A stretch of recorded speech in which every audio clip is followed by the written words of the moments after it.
Ғалым мен Лаураның арқасында біршама достармен танысып, дос болып араласып жатыр. Осында араласуымыз мың жылдық болсын. Құда күтіп жатсыздар, құдаларыңыздың қадамына гүл бітіп, құданың деген туысындай болып кетеді ғой.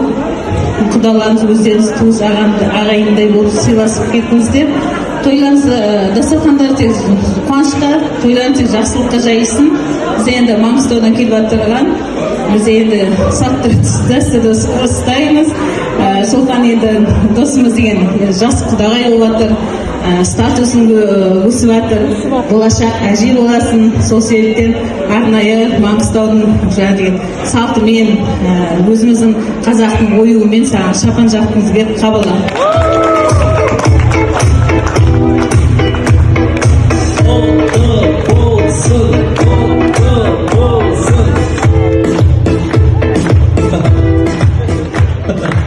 Берік ағам үміттеніп отыр ғой, мен де бірнәрсе киіп қаламын дейді.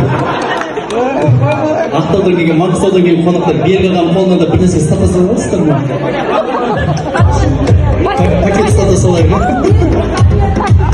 Думал шапалақ жасасын, ақтаулық, атыраулық, маңғыстаулық достар!